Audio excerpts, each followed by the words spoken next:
Hello and welcome to this video course on how to generate micro-targeted leads with a survey funnel. This is video number 1, which is the introduction and getting started. Now, first things first, before we get started, I want to make sure that you are in the right mindset. The goal here is to get leads, obviously, but before you can do any of that, I really want you to pause for just a minute and put your own thoughts aside. Now, what do I mean by that? Instead, I want you to put yourself in your prospect's shoes. They all have very different reasons from buying from you. So your goal at the end of the day is to try to understand what they are. Can you do that? So go ahead and pause right now and get into that mindset.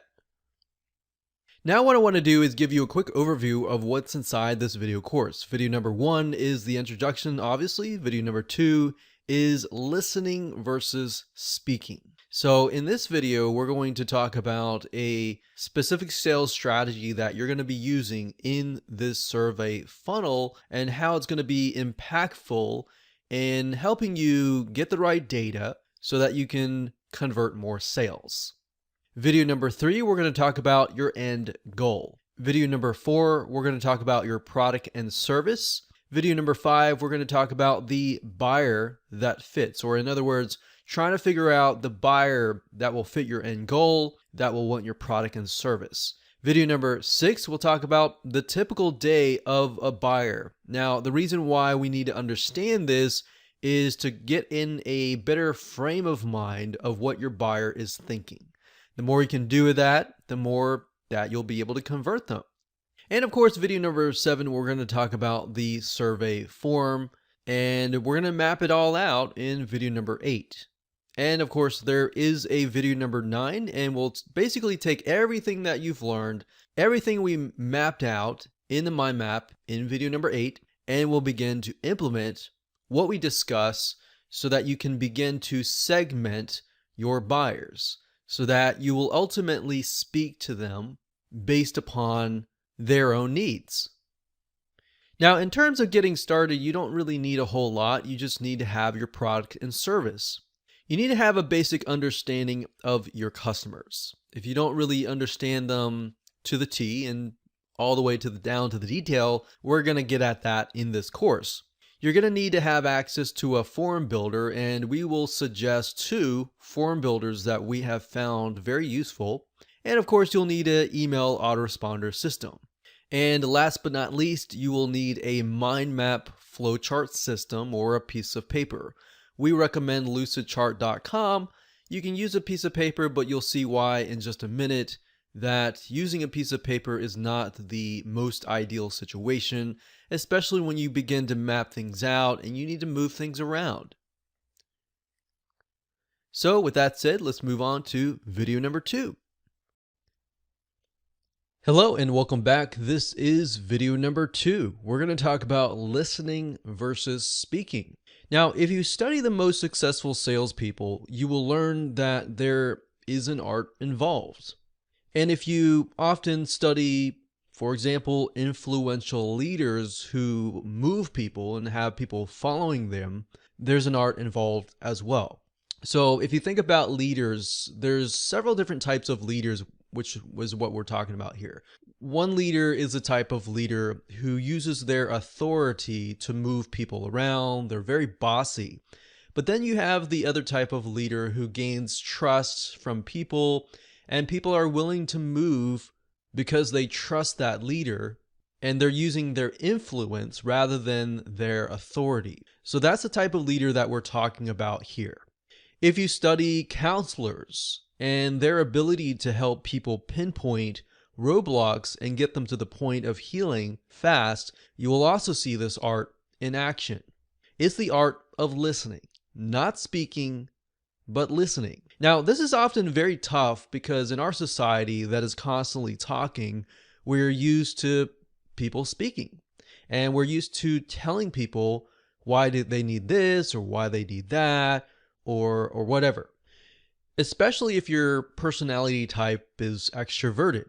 Now, if you're an introvert, you often have somewhat of an advantage here because you're constantly listening internally and you're waiting before you're speaking. So you're a little bit of ahead of the curve here. So what I'm trying to get at here is that in terms of the survey funnel, we will be listening. So regardless, whatever your personality type, doesn't matter.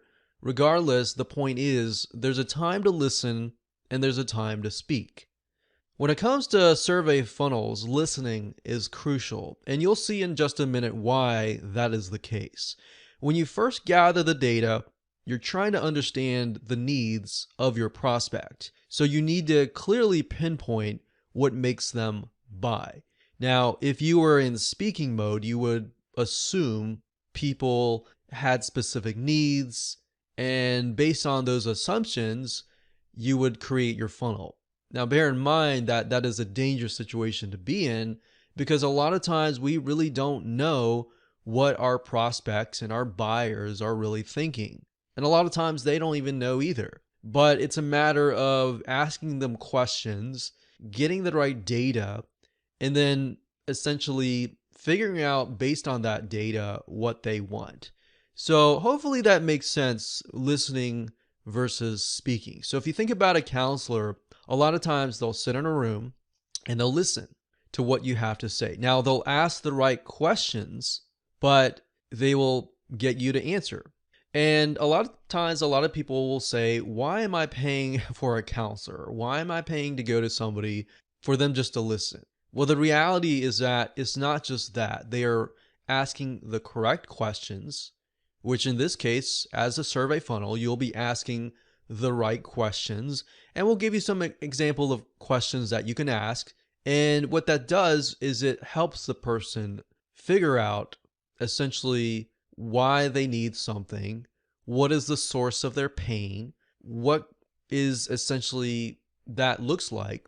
And that's what we're trying to do in this case. So you could think of it as a survey funnel, you could think of it as essentially a counseling funnel, but that's the goal. Is at the end of the day, if you help somebody figure out what is blocking them, why they do what they do, they will be forever grateful to you, and they'll eventually buy your products, if that makes sense. So if you sit down with 3 or more prospects, so let's say you're having a counseling session and you sit with 3 of them one-on-one and you ask them the same questions, you will often find that there are very different reasons why they are interested in your product. And in just a minute, I'm going to use some examples and to reveal to you how that works. So through this discovery process, you're going to be learning things that you've never heard before, things that you assumed were true, but it was totally the opposite. Now, oftentimes you'd even have ideas, like I said, assumptions, which are entirely wrong. Assumptions are very, very dangerous because that can get you into thinking that people like something, that you know better. And just because you know the product and service really well, we found over the years that most people that have products and services don't even realize what the main reason why people buy. They think they know, even a lot of salespeople, they think they know, but they don't. That's why jumping ahead and assuming why people buy is ineffective. And that is why we call that speaking before listening. So you're jumping ahead, you're speaking for the person, assuming that you know what's in their mind, instead of sitting down and listening. So I wanted you to understand that concept because it's a very opposite thinking in our society. So hence listening before speaking is crucial in this case. Now, to put things into perspective, imagine if you stick to your assumptions, you speak without listening first, you'll create a whole funnel, you'll spend months, 2 months, 3 months setting up that funnel, mind mapping it out, and then you wonder, why is no one buying? It's frustrating, right? You spend all that time and then you realize that nobody is buying. So this is a typical mistake, and we don't want you to make an ineffective funnel either. So how does this look in practical terms? Well, you could sit down with 3 or more prospects and ask them these questions that we're about to share with you in the future videos. So we're not going to talk about all the questions in this video. We're just going to talk about them in the future videos. Or you can simply create a survey for the purpose of gathering data and market research. So you initially create the survey, you gather the data, and based on that, then you create another survey or quiz or whatever to get them through your funnel. So it's a two-part process. So keep in mind that this is not to be confused, like I said, with the survey that you're going to be using later in the actual funnel to essentially qualify the prospect to become a lead. That's not what we're going to talk about. We're talking about right now gathering the right data, either through surveys or through sitting down on a one-on-one, essentially counseling session with your prospect. So it is first and foremost to listen and get the right data. Now, in order to create the survey form, there are plenty of survey web applications out there for you to use. And some of those include SurveyMonkey.com and Wufoo.com. And we'll tell you why we chose these later down the road. There's a reason why we're not utilizing all the web survey forms out there, and that's because we're going to be using conditional rules. Now, does it make sense right now? It's okay. We're going to talk about that later down the road. All right. So let's move on to video number 3. Hello, welcome back. This is video number 3, and we're going to talk about your end goal, or in other words, your objective. So how your funnel will look like really depends on this piece of the puzzle, because if you're trying to generate leads or you're trying to generate sales, that really can differentiate. So in other words, if you don't know your objective, then your funnel really won't convert well. Now, in terms of this survey strategy, it really is determined by what you're trying to achieve. You can start by answering this question: are you trying to sell a product or a service? Or are you merely trying to generate leads? So perhaps you want to do your market research right so that you can understand the multiple reasons why somebody would use your product and your service. Now, you can ask people to take a survey and choose from a list of reasons. You can even tailor the autoresponder series or even sales video that you send them to, and send them to a specific video that will cater to them. So this will make more sense in just a minute if it is a little bit confusing. So this is so crucial because this empowers you to literally speak to a person's needs, and by doing so, you will get higher conversions. So in other words, what I'm talking about here is, let's say you take initial survey and you find out there are 3 main reasons why somebody buys your product and service. So you take those 3 main reasons, you create a different survey or a quiz, whatever, and you have them go through them. And if they choose one of those 3 reasons, then you send them to a different location. Does that make sense? So let's say, for example, they have choices 1, 2, and 3. If they choose number 1, they get sent to a different email autoresponder and a different video sales letter that talks about that specific need. And let's say, for example, that they choose number 3, then they get sent to a totally different sales letter or sales video and a different email autoresponder series that is tailored to that specific need. So hopefully that makes a little bit more sense, but we're going to give you practical examples so that it definitely makes more sense. So for example, if you were to sell a security product, you could be selling to a father, a single woman, or an elderly couple. Now, if you approach the situation generically, you would usually sell it as a security product to promote one's family. Now, as this example is going to show you why, if you're going to speak to all 3 of those types of people the same way, it's actually going to not be as impactful. So believe it or not, these 3 types of people would have completely different needs. For example, the father is going to be concerned about his family, whereas the single woman, she doesn't really have a family, it's just her. She might have some pets or dogs or cats or bunnies or whatever, but the single woman may be concerned about her safety and her pet's safety. Then you have the elderly couple who have totally different needs as well. Now, by speaking to them as if they were individuals, thoughtfully considering that each of them have very specific needs, your conversion rate will skyrocket, right?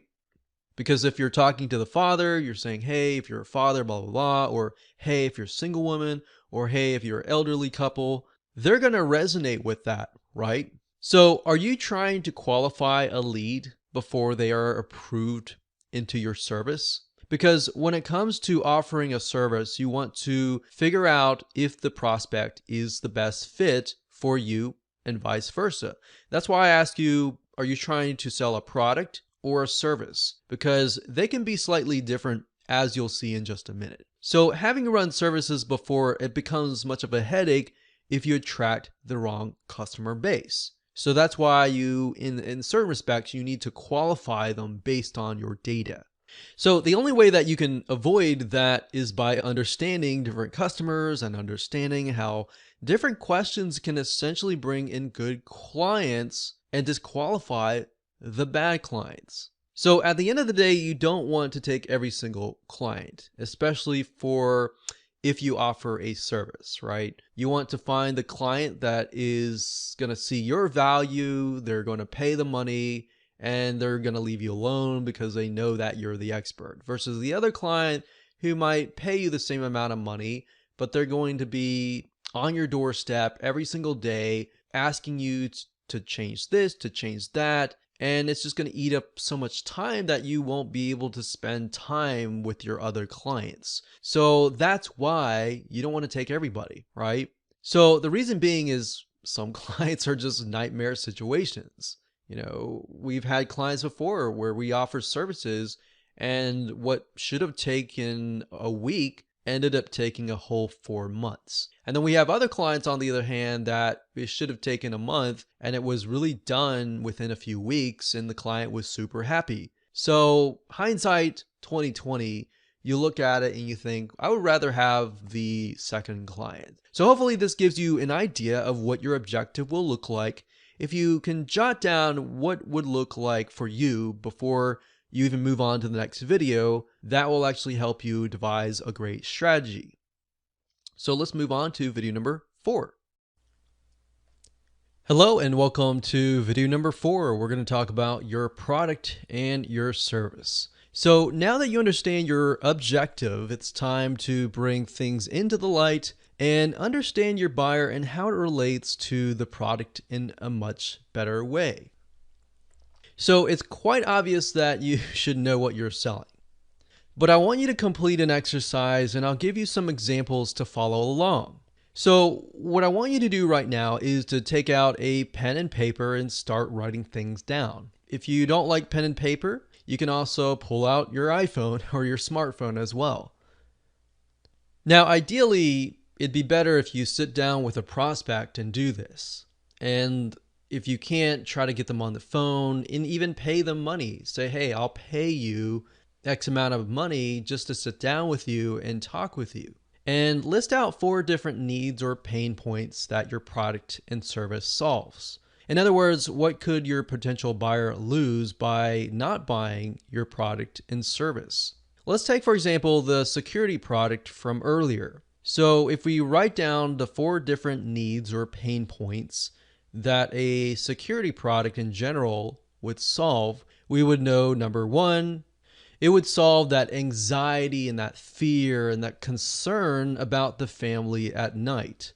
Concern about pets when they're away. Concern about family when they are on a trip or anyone that's away. Concerned about the house when they are away. So those are just 4 of the pain points that everybody most likely feels.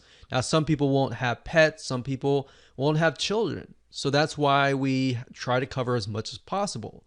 Now, bear in mind that these 4 are merely scratching the surface. I could go on and list 10 or even 20 if we wanted to. And I advise you, if you can list more, then great. But the goal of this exercise is to merely get your brain jogging so that we're going to keep it with a lower number. But if you can do more, great, do more.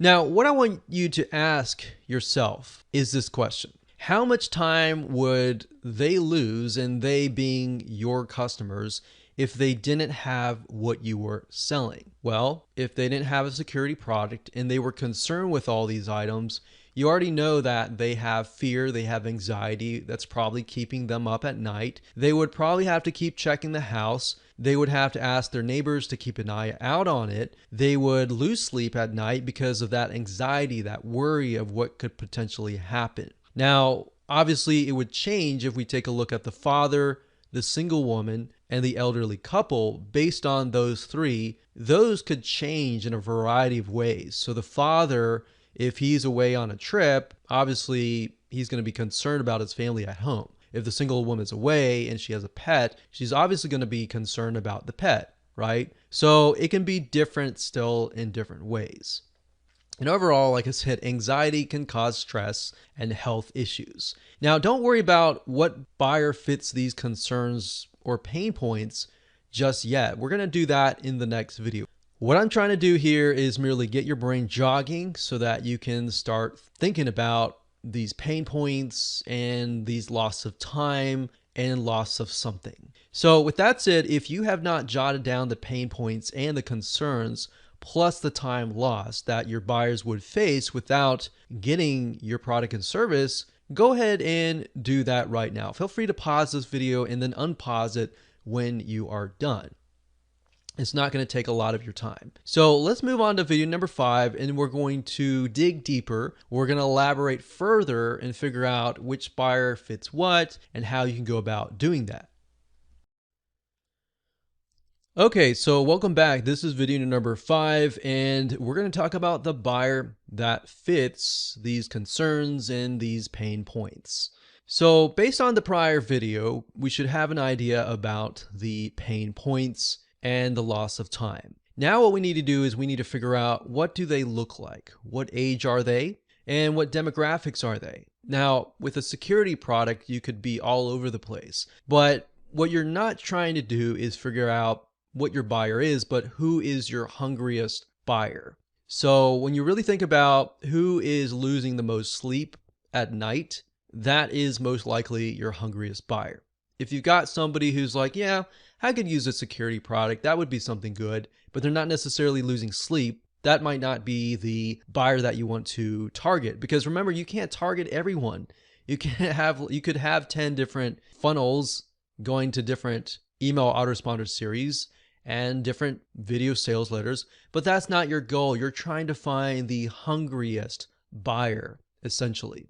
So we're going to do a few things that will help us figure that out. So let's take a look at what we wrote earlier. So now what I want you to do is ask yourself, what do these buyers look like? We're going to dig deeper into this, and you're going to see, like the next video after that, we're going to try to figure out what their typical day looks like. So we're going to dig that deep. And the reason why is because that's going to help you convert more sales when you can relate to somebody and they feel like they're reading your sales letter or listening to your sales video and they feel like, wow, this person really understands me. They understand my needs. They understand why I'm up at night. Oh, I trust this person, I'm going to buy from them. Versus they go to somebody else who's just trying to sell them and they don't really understand them. It's kind of like you walk into a store and somebody asks, hey, like, what do you need this for? Or let me give you a better example, a car dealership. Most people are very fearful about going to car dealerships. But when they get there and the car dealership does not act like the typical car dealership and they're like, hey, what are you looking for? Okay, all right. And they leave you alone, but they're genuinely interested because they want you to find the right car, versus the other person is like, hey, I think this is great for you. You look kind of like the guy who wants the Ferrari or whatever, and you might not be the guy who wants the Ferrari or the lady who wants something else. So that's why we're thinking listen versus speak. So most of the car dealerships that are assuming, they are seeing as speaking before listening. But a lot of car dealerships are actually trying to change into listening first before speaking. So what I want you to try to write out is the detail of how you envision them in your mind. If you're a visual person, you can even draw them if you would like. So that will help you figure out who they look like. Now, of course, you may not know exactly how they look like, but this exercise is to merely help you better process what your potential buyer looks like. So you may not know exactly what race they are or what sex they are, if they're male or female or whatever, but kind of get an idea of their needs, essentially. So it's much better if you can even find somebody you know in your real life, because that will help paint a better picture. If you can do that, that will help you stick in your minds like, oh, okay, I need to talk to this person because they're interested in this product and service and they have specific needs. And that's why if you can do that, great. If you can't, then what you want to do is you want to try to find somebody who fits that and try to get on the phone with them and just talk with them. And you don't even have to speak. You just let them talk. So it's a counseling session. You have the right questions to ask them. All you have to do is talk to them. And most likely, if somebody is very passionate about a specific subject matter, they're going to talk and talk and talk for literally several hours. And guess what? They're going to walk away and they're going to feel like, wow, I was able to process through what is in my mind. But not only that, I'm getting paid for it. So if you sit down with somebody and you pay them whatever amount of money that you think is valuable, $10, $20, $30, $50, or $100, whatever you think is valuable for them, and get a genuine response from them, then that's going to help you down the road. Now, let's do a further analysis by doing some basic demographic research with a free Facebook ad tool. So obviously, in order to use this tool, you will need to have a Facebook account. But this is an amazing tool that will reveal some information that is the data that you need in the marketplace, such as who they are, what sex they are, where they're located, what they're earning, and all of that. Okay, so we're going to be using a tool called Facebook Audience Insights. Now, the URL I've noticed is a little different. Sometimes it's business.facebook.com, and then sometimes it's facebook.com. So I can say the best way to get there is simply by logging into your Facebook account, looking for the Facebook Ads Manager, go there, and up at the top, if you click that button that says Ads Manager, you're going to see an option that says Business Settings, Ads Manager, Audience Insights, and Audiences. Now, if you're still not able to get there, you can also go to google.com and type in Facebook Audience Insights. And it really depends on where you're located, that URL can change. So you want to go to Audience Insights.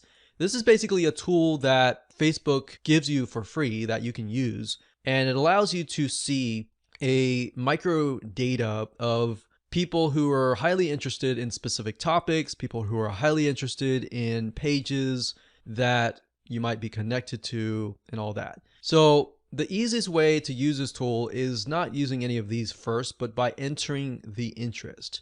So let's switch to something else, because I did a search early on home security and I wasn't getting a lot of traction. So let's do a search on home automation and see what we get.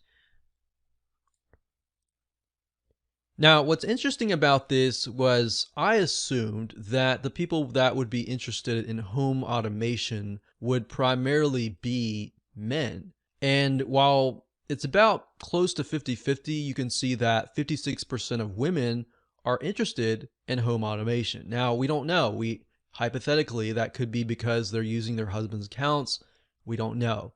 But this is enough data to tell us that there is a majority of women. So 56% women, 44% men. Now, the nice thing about this tool is it allows you to paint the picture in a better light. So let's say, for example, that we want to figure out, are these women single or are they mainly married? So you can see 21% is the highest here. We've got 25% for men for ages 25 to 34. So this age bracket here somehow seems to be more interested in home automation. Now 35 to 44, for men it's about the same. For women it's about very similar, but it's 21%, 90%. But this bracket here, age 25 all the way to 54, they seem to be highly interested in home automation. Now we can see that the older it gets, 55 to about 65, they're not as interested. In 18 to 24, they're not as interested. So that gives us an idea of who we can target, but we want to get an idea of what their likes are, what their dislikes are, what their lifestyle is, and begin to kind of paint a picture of who they look like. And that's why in a minute, as you can see here, my assumption that it was a men, but it was reality, it was mainly women. And that's interesting because that shows you that my assumption was incorrect. That's why assumptions are so dangerous, because imagine if you were built to build a whole sales funnel based on your assumptions and what you saw, because you were thinking, okay, I own this product and service, so I must know the demographics, but in reality, it's the opposite. So what's nice about Facebook Audience Insights is if you click on one of these, so we'll click on 25 to 34, and this is merely focusing on the women. So 500 to 600,000 monthly active people. We can scroll down and we can see that most of them are married. A lot of them are single, but most of them are married. A lot of them have college degrees. A lot of them are into healthcare and medical services, personal care and home services, education and libraries, legal services. So not necessarily technical, but they are very highly into healthcare. So we don't know exactly why until we actually go to the pages that they like and look at that. So we can see business and finance, that's sort of techie. But let's scroll back up and look at the page likes. These right here are the top categories that they are interested in for this age range of 25 to 34. So we can see exactly what they're interested in: clothing stores, jewelry, cosmetics, baby goods, IKEA. So it looks like they're interested in a lot of baby goods. So what we saw earlier was that a lot of them were married at this age, or maybe beginning their life of being married and having a family. So we can see the page likes. You can even go to these pages and see how they interact with each other. We can go to location to get an idea of where they're located. So we can see North Carolina, South Carolina, Florida, Alabama, Arizona, Arkansas.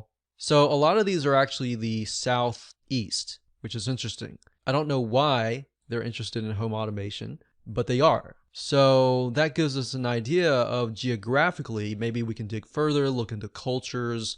They look like Southern, so we don't really know why they're interested in home automation, but they are. If we click on activity, we can see how engaging they are. A lot of them comment, a lot of them likes. They don't do a lot of sharing, but they do click ads. A lot of them are using desktops or iPhones or Android. So they're using a lot of smartphones and they're using desktop computers. So that gives us an idea of who we're dealing with. If we go back to demographics, the nice thing about this is you can paint a picture for this particular demographic, but if you wanted to move on to, let's say, men ages 35 to 44, we click that with our mouse, and Facebook is going to give the data for that particular segment. So if we scroll down, we can see a lot of them are married. A lot of them have college degrees. There's IT, technical services, mathematics, engineering, veterans. So that's interesting because a lot of these men are having jobs that are highly technical. And that makes sense. They are into home automation because they're highly technical. So looking at the women, however, on the other hand, a lot of them are healthcare. So digging further into that and trying to figure that out would be beneficial to you. So maybe even finding somebody who's that age, who's into healthcare, maybe a nurse or something like that, and sit down and talk with them, and they're interested in home automation. That will give you a better idea of who you're dealing with. So like I said earlier, you're not trying to target everybody and all the buyers out there. You're trying to target a specific segment of people who are very, very interested and highly hungry in terms of a buyer. So that's how to use Facebook Audience Insights to gather even more data and more information about your buyer. What I want to do now is dig further and deeper into their typical day.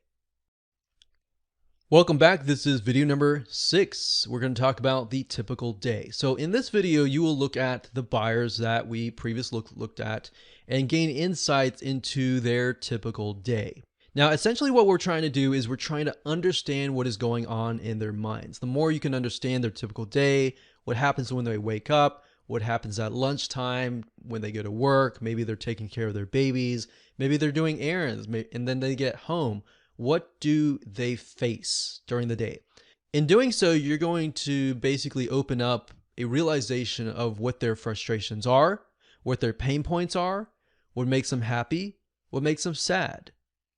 And in order to do that, we need to better understand what their typical day looks like. Now, of course, a typical day for one person is going to be drastically different from another person. So the goal here is you don't necessarily have to get perfect. It's just to get a general view of a specific demographic, if that makes sense. So let's take a closer look and break things down. So I often find that the easiest way to find a typical day for a specific person, specific age, specific sex, a specific lifestyle is simply by going to google.com and typing in typical day for whatever you're looking for. So if we're looking for an elderly couple, we could say a typical day for an elderly couple. Sometimes you have right off the bat, people are talking about it. Or you can just simply, in this case, since it's elderly couples, we could simply go to the websites where elderly couples hang out and see if we can find somebody maybe in a forum who is actually talking about their typical day. So if we scroll down here, it says what retirees do all day, right? You could even type that in, what young married couples do all day, or what fathers of big families do all day. So let's scroll up here. So opening up this one is, how is the day-to-day life of an elderly couple in the Western Hemisphere? Or what is a day like in the life of a really old person like 70 plus? So Quora.com is a really good place to find questions and answers. So you can go to Quora.com and let's just load one of these up. So it says, what is a day like in a life of a really old person? So we scroll down, it says my dad is 92, he has outlived his wife who has died, blah, blah, blah, blah, blah, blah. And what I recommend that you do is just read through this and try to get a better understanding of your audience. And not just read one or two or three, but try to read as many as you can, maybe from Quora.com. And then the next thing to do is go to actual forums and figure out what they are talking about. So that way you get it from the perspective of maybe their kids or somebody else's perspective, and then you get their perspective from themselves as well. So then you can kind of measure the two and compare the two and figure out what are similarities. So it says here, what do retirees do all day? It says they relax, they watch TV, they sleep, they do household chores, they eat and drink and work and shop and volunteer and so forth. Now, what I recommend that you do is you take a notepad and you just jot down what is actually happening. So when do they wake up? So when do they start their day? I want you to write it out hour by hour by hour if possible, and say, okay, maybe most of them wake up at 9 a.m. and then they greet the day and then they get ready by getting some breakfast, and then maybe they go read a newspaper, and then maybe some go do gardening or do something like a hobby or something.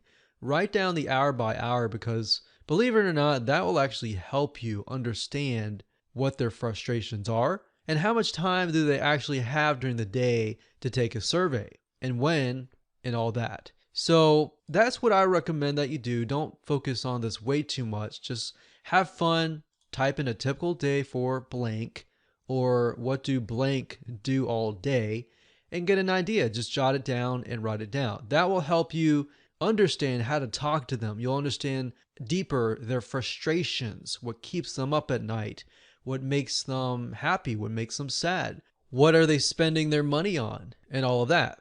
So with that said, let's move on to the next video. Okay, so welcome back. This is video number 7. We're going to talk about the survey form. So what we're trying to figure out is how long your survey form should be. And in that thought process, it really depends on your buyer and their attention span. So I can't really say you have to ask them 5 questions or 10 questions or 20 questions.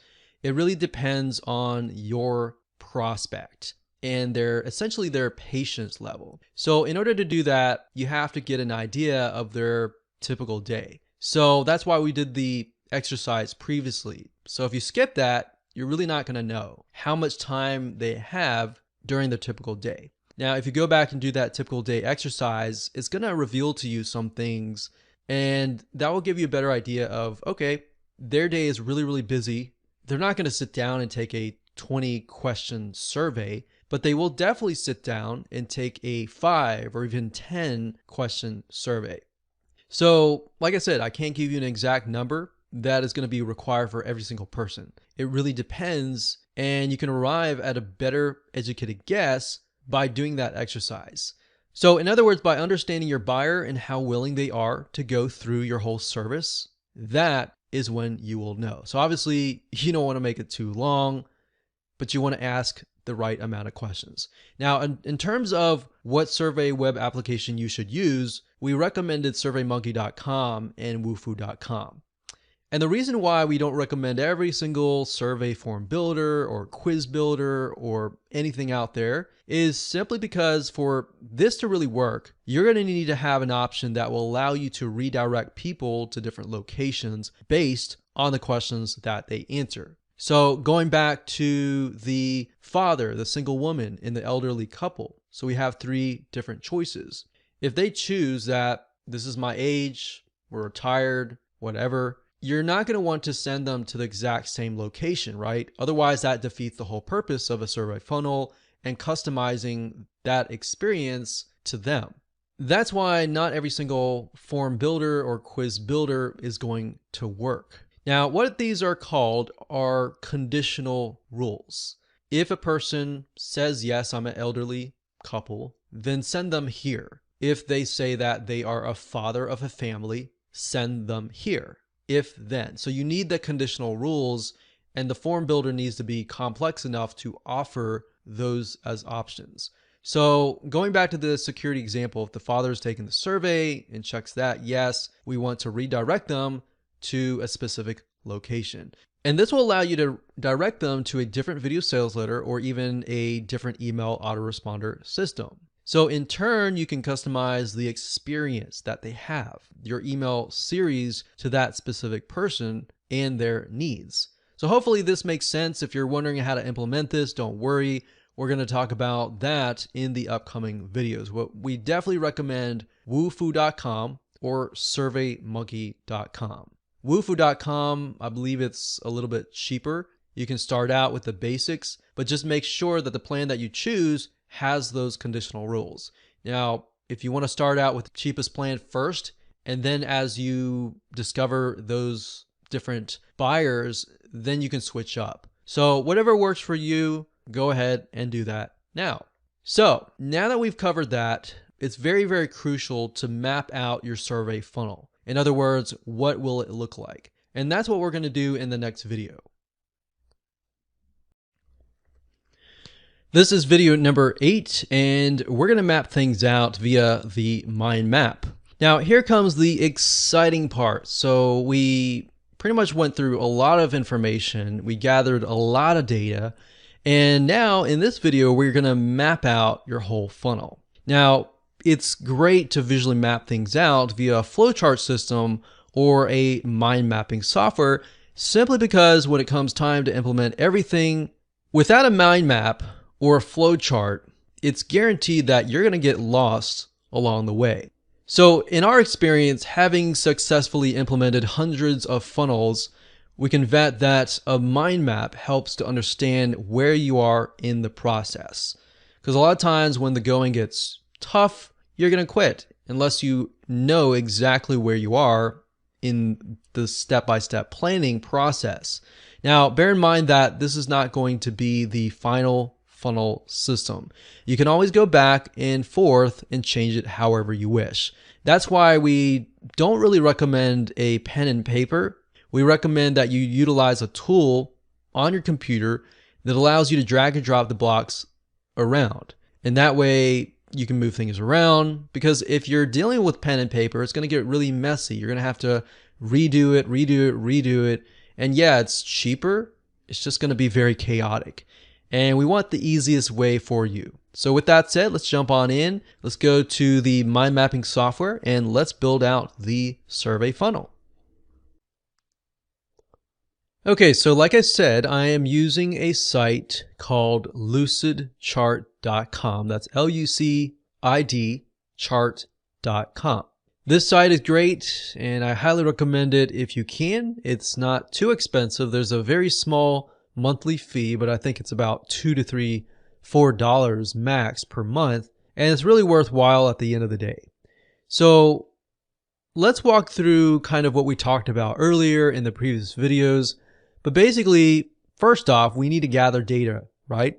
So we'll just use this block as the gather data block. So we need to gather information about the prospect's different needs. So this could be a separate survey. Well, we'll do this. We'll do gather information, and this is how we're going to do it. We can either take a survey,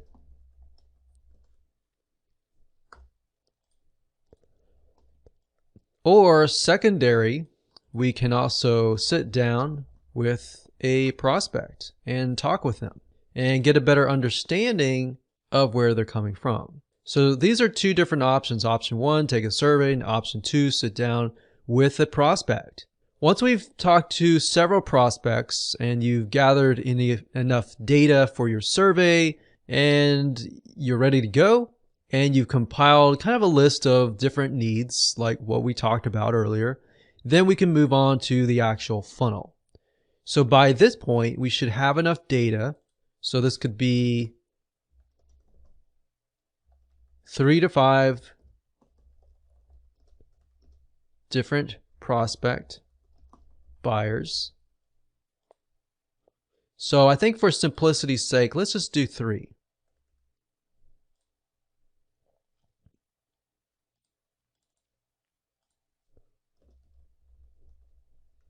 And we'll call these pathways or paths. So there are 3 different paths. So here is where we start the funnel. So we'll call this the survey funnel.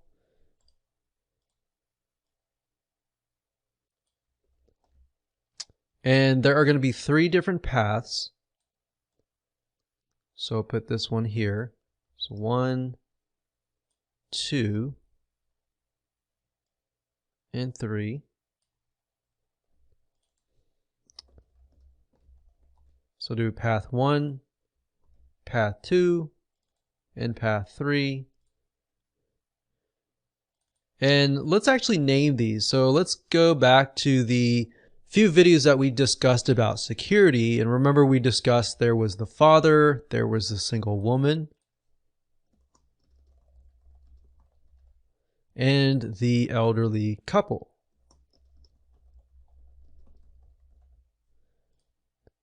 So we're going to move this down here.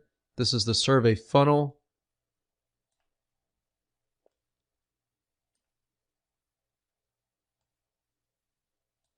And there we go. So 1, 2, and 3. Now this is going to be the actual survey. The survey. So when people come here, this is the survey. They fill it out. And based upon these choices that the answers that they give, they are either sent to path 1, path 2, or path 3. Now from this, I'm going to delete this here just to clean it up. Let's say they go to path 1. So perhaps what we find out during the process of gathering data is that the father barely has any time. So we create a video sales letter and we minimize it down to 15 minutes or even 10 minutes. And perhaps we find the same thing for the single woman or the married woman who's really busy. But then we find during our research that we found that the elderly couple, they have more time on their hands, but at the same time, they take more convincing and they're maybe reluctant or skeptical to technology. So maybe they require, in this case, a 30-minute video sales letter to really convince them. So then we can make the offer, or maybe we make the offer here. But then we found out the fathers, maybe they do buy, but we're going to add them to an email autoresponder so that we give them valuable tips, maybe for 7 days, so day 1 through 7. And maybe we find the very similar for the women. But we find for the elderly couple, we find that they require more selling, more pre-selling. So the email autoresponder ends up being 14 days. So you can imagine here, if you sent everyone here and then sent everyone to one pathway essentially, then your conversions would drop, right? But if you send them here, and you send them here, and they send them here, and they fit this very, very well, then guess what? You are going to convert them at a faster and higher rate.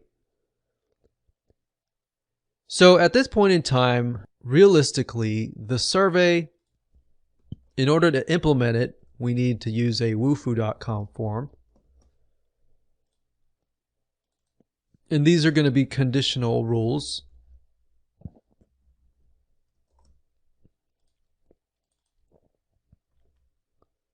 So write that here, we'll write that here, and we'll write that here. So there will be conditional rules here, here, and here. I'm going to move this a little bit over here, just so it's a little bit easier. And I don't know if you noticed this, but as I'm moving it, it locks into place. And I like that about Lucidchart is it makes it really easy and organized, and we can name this. Click OK.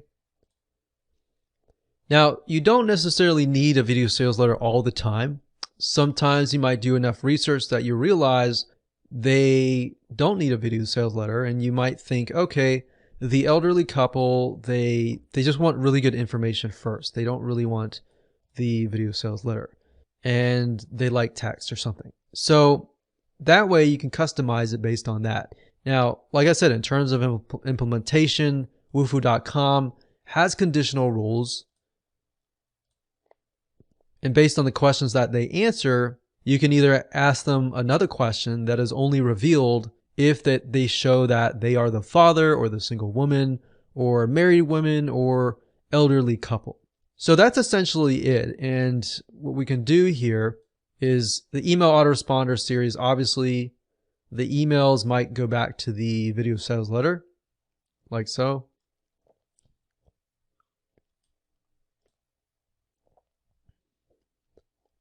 So let's break this down real quick. So the survey's here, they fill it out, the conditional rules are sent here, and based on the answers that they give, they either get answered more questions or they get sent to a video sales letter, but then after that they get added to an email list, and perhaps over here they have to fill in their email, and if they get over here, they get automatically added to the email autoresponder series over here. And then they receive an email from day 1, day 2, day 3, day 4, day 5, day 6, and day 7. So since there are 7 days. And the email autoresponder series will then, of course, sell and redirect them back to the video sales letter. So hopefully that makes sense. That's actually very, very simplified and not very complex. But as you're going along and you're implementing things, that way you know, okay, I'm at the conditional rules, or I'm working on the video sales letter. I'm almost done. All I need to do is get here. So in certain respects, it's a motivational factor as well to help motivate you to complete the actual funnel. Congratulations, you've reached video number 9, which is the implementation to segmentation. So this is the end of the video course, and now what we need to do is take everything that you learn up until this point, what we mapped out in the previous video, and begin to get an idea of how to set things up. We're not going to show every single detail, but we're going to show you the process of what you need to do to set things up. We'll show you the form in action, how to set that up, how to set up conditional rules so that you can direct people to different places. And we'll show you what email autoresponders to use. We won't get in super detail with that because it's super easy to set up. But as far as setting up the form, we'll show you how to do that. And that's the crucial process. There's a lot of videos out there on how to set up the email autoresponder systems. Even the businesses that are selling access to their systems have a lot of information on that. So with that said, let's jump right in and do that right now. Okay, so Wufoo.com is actually owned by SurveyMonkey.com, but we're using Wufoo here. And if you go here, you create a new forum, you should see this page. Now, by default, you can edit the forum settings, and that simply allows you to change the design, the alignment, and the forum name and all that. But if we go over to add a field, in terms of building out your survey, what you want to do is you want to stick with questions that are very easy and non-threatening in the beginning, such as what is your age, what is your name, what is your email, what is your something that is very non-threatening. Because what happens is if you put your questions in that people feel like maybe invading their privacy in the beginning, then what will happen is they will be more skeptical or even reluctant to complete your survey. But if they've already started and they completed 3 questions, the higher chance is that they will complete it if the questions are easy in the beginning, because then they'll feel like the other questions are easier, or they feel like, okay, I've already completed a few of the questions, why not complete the rest of the survey or quiz? So psychologically, that is what is going on in their minds. So let's just enter here name and then email. So with Wufoo, you just click it and it automatically shows up here.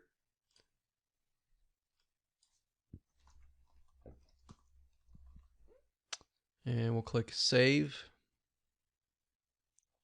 Continue editing this form. And so we got the name, we got the email, we could do multiple choice. So you could even do essentially what we call camouflage questions to make it fun and interesting, such as what is your favorite color? First choice, second choice, third choice. And then you can get into the nitty-gritty, such as multiple choice. What is most important to you? We can add another one that says maybe what is your age? What is your age? So we could have 25 to 34. We could have 35 to 44 based on what we saw earlier, 45 to 55. And we can see what's most important to you. Security, home security, we could say car security.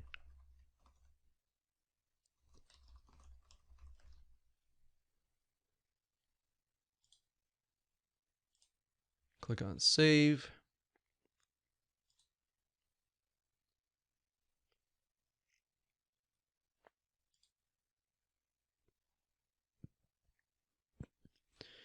Now, here's where it gets interesting. Based on what they enter here, we could actually bring them to a different location. So if we select the field and we scroll down, we click on add branch and logic. So it says you can redirect people. So let's go back over here. Just select this here, scroll, it says redirect people to different pages or fields based on their responses. And that's what you want, right? So going back over here, we can create a field rule and we can say if age is 25 to 35, then do what? Show, we could either show something else like another question, based on what they choose. And that will allow you to customize the survey as well. So we could do that. So we could say show name or show what is your favorite color or something else. So that's for showing the field rules. We have page rules, which allow you to redirect them to a certain page. So you can create a page rule if their age is that, skip to a specific page. So you could have different pages. You could have pages just for the fathers, for the single women or the married women or the elderly couples. And on those pages, you could have an opt-in form where they fill it out, or you could send them to a page which has a video on it. And then of course we have form rules. We can create a form rule and say if the age is a certain age, you can redirect them to a website. So page rules is mainly within the form itself, but if you were to redirect them to a totally different website, you can do that here. So you could have this linking to a video sales letter, right? Or this linking to an opt-in form. Or you can have them show a message. But that's why you need to use Wufoo.com, because a lot of survey builders don't really allow this. All they do is allow you to build a form, and that's it. Now, what does this look like in practical terms? So we've gotten this far in terms of showing you how to build a form and using form rules to redirect them to a page. So if we refer back to the mind map that we talked about earlier, we had the survey form. They had 3 pathways, and one pathway was going to the video sales letter. So all you would do is link this to the video sales letter. And the video sales letter would be located on a landing page where you're using something like ClickFunnels, Leadpages, or a page builder that is hosting your video sales letter. And from there, you would redirect them from the video sales letter. Either they can buy on the video sales letter, or you direct them from there to an opt-in form. You see what I'm saying? So you're really using just the form builder, Wufoo.com, to essentially redirect them to the 3 pathways. And from those 3 pathways, you would utilize web applications such as ClickFunnels, Leadpages, and other page builders, which will allow you to post a video sales letter and the email autoresponder series and get them on your list. And then you'll need to integrate with email autoresponder systems such as GetResponse.com or ActiveCampaign.com. Another one is Ontraport.com, which is good. We've got Aweber.com and others. So, like I said, you're using this to redirect people over to Leadpages or ClickFunnels, which then you can grab their email, add them to your email list, and then after that, you show them the video sales letter. And then, of course, based on the autoresponder, you can email them throughout 1 day to 7 days or 1 day to 14 days, depending on what you've mapped out. And that's how you implement everything. In this way, you've essentially segmented different people dependent on their different needs.